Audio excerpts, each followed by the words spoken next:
Welcome back to another episode of Flight School. Your pilot here, doing what I feel like I'm supposed to be doing what I know I'm supposed to be doing. And this destination is more of a recap of what I feel like I've learned this past year in 2025. It was filled with a lot of ups and downs, a lot of achievements, a lot of regrets, definitely a lot of lessons learned, some good decisions, some terrible decisions. But I was able to learn from them, and it became a school and not a prison. Me definitely, it would have been a prison, and I would have just really beat myself up about certain things that I did. Certain things that I did, but that doesn't get you anywhere. So this is more reflection and things that I've learned, and hopefully you've learned these things, or you can process these things with me as I, reflect on those things. So one of the things I learned, I'm just bringing up five. It was plenty of other stuff. Learning to celebrate myself. I had a really hard time enjoying just me. I always thought, when's the next thing? When is the next thing? I never celebrated small things or even the big things. I always wanted something else. I always wanted something more. And over time, I realized even when I got those things, it really didn't feel anything. So I had to find something else to get or to go. As much as I love traveling, like it doesn't matter if you're not whole inside. There's nothing out there that will really fill that space. So you have to take some time to yourself and heal. So that's one thing. And I am definitely proud of myself for celebrating myself, even with the small things. I just recently finished reading a book, and for some people that might not be a big thing, but for me that's a big thing because I'm not much of a reader. So the fact that I even finished the book in a shorter period of time than I thought is amazing for me. For you, that might be something I do not like reading sometimes. But yeah, that was important to me. So doesn't mean I took myself out, but I was just aware, like, oh man, like you really did something that you struggled to do, and you completed it in a appropriate amount of time. Second thing that I learned, learning to hold tension within myself. Two things can be true, and actually two or more things can be true. So I learned to not be so hard on myself, but also hold myself accountable. I learned to, if it's in a situation with other people or other parties, hey, maybe you had a part in this, and also, they had a part of this as well. And I had the tension of like, okay, everything's not 100% your fault, and sometimes things are 100% my fault, and I have to be able to hold that tension. Like I stated earlier, you can treat a situation like a school or a prison. You can learn from it. You can adapt. You can pivot, or you can just lock yourself in and punish yourself for something that you did, or something that you allowed, or something that you failed to do. But once again, that doesn't get you anywhere. So you might as well learn from it and try not to make that same mistake again. Because in life, you're going to continue, if you choose to, you can continue to learn. I don't care how old you get, you can continue to learn from something or someone. Everything doesn't have to be a hard lesson. And something I told myself I'm going to try to do moving forward is no more self inflicted punishments. If it's in my control to the best of my ability, I'm going to try not to self inflict myself with things I don't have to, whether that be people, places, or things. Number three, learning to give people grace and space. With my walk, I had to learn to give people grace because I wanted grace, and I also had to learn to give people space. You don't control anything or anyone. We don't really control anything on this earth, honestly. Sometimes we can barely control ourselves, and that's something we need to work on, including me. But for the grace part, I want grace, and I want people to give me second chances. I want people to allow me to change and to develop and to adjust to certain things, and we should allow people the same things. The first example that comes to mind is our parents. Our parents are just people. It doesn't justify some of the things they did or some of the things they didn't do, but your parents just did the best they could with what they had. And sometimes that meant you missing out on something or you didn't get to collaborate with them in certain things, but they just did the best they could. And sometimes their best wasn't okay. Like it wasn't okay that they missed out on certain things or they didn't do something.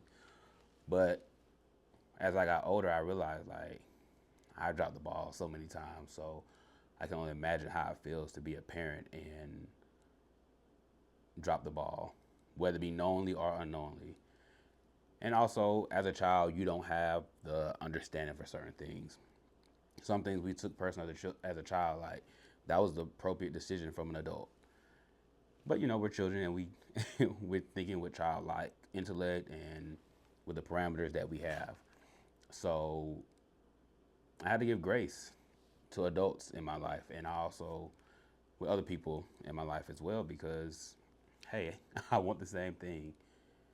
And also seeing them for who they are now. I had this mindset that man, like you could have did this, you could have done that. And the hard thing to do is to beat up on somebody that's kind of innocent. Because if you can acknowledge that somebody has changed, what else did you want them to do? Did you want them to stay the same? Did you want that sibling to not learn from their lessons? But because you haven't dealt with that unforgiveness, or you haven't dealt with that hurt within you, you can't see the change in them. And also, some people just don't change, and we have to be okay with that. I can't sit here and dwell in on somebody else's decision and how they affect my life. But a lot of times, people do change. You just don't want to see them in that light.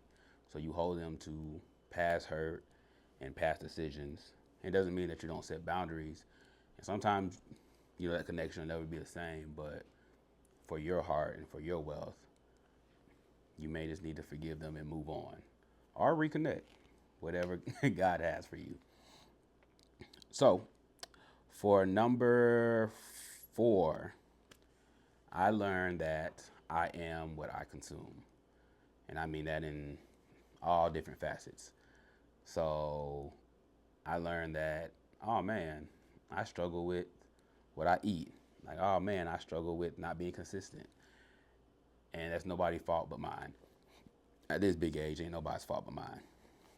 So, what do you want to consume? Are you going to keep consuming those things that are no longer serving you? Are you going to continue to consume those things that you can see what you're sowing isn't reaping anything positive? So, and it's okay. We have to acknowledge, like, this is where I am and I want to change it. And I've seen a vast difference in who I am as a person. Still not where I want to be, but I can also see, like, I've came a long way because I changed what I consume. Like literally, figuratively, mentally, physically, spiritually. I just say those 3. And you are what you eat.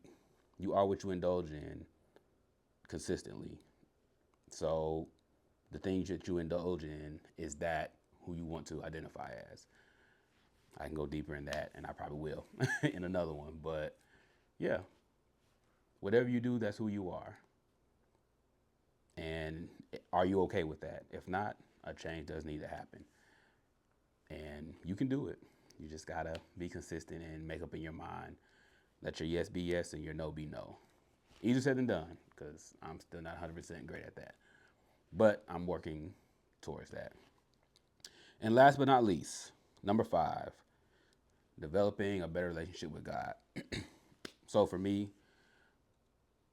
I stated before, but I saw him as just punishment and conviction, and I was gonna be in trouble once I did something I wasn't supposed to do.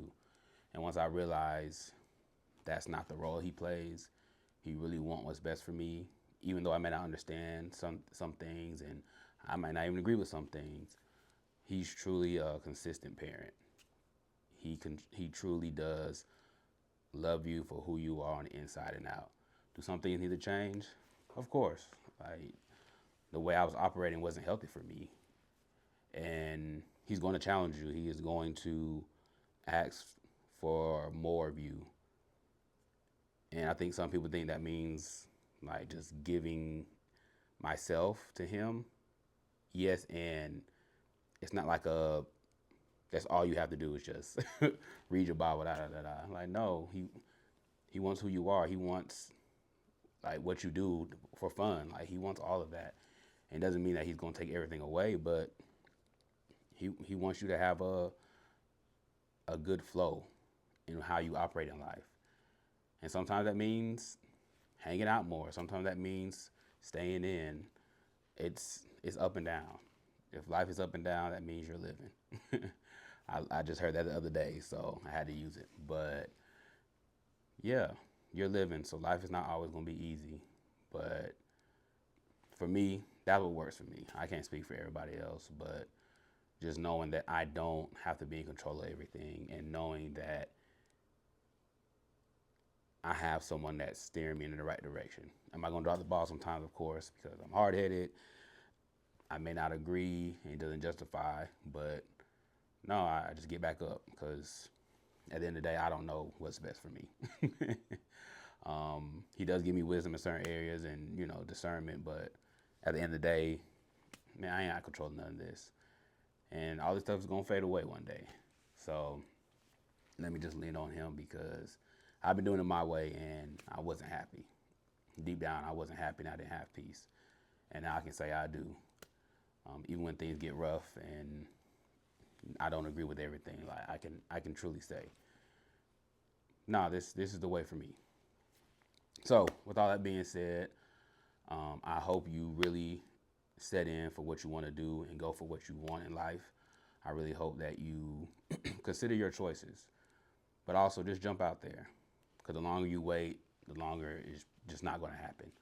Jump out there, take a chance on life, take a chance on things, weigh out all your options, but just jump out there.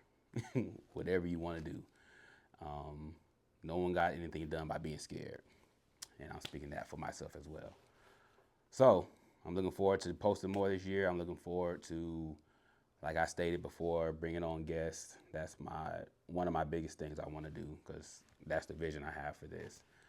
And once again, appreciate all the support. I love you guys. Keep God first.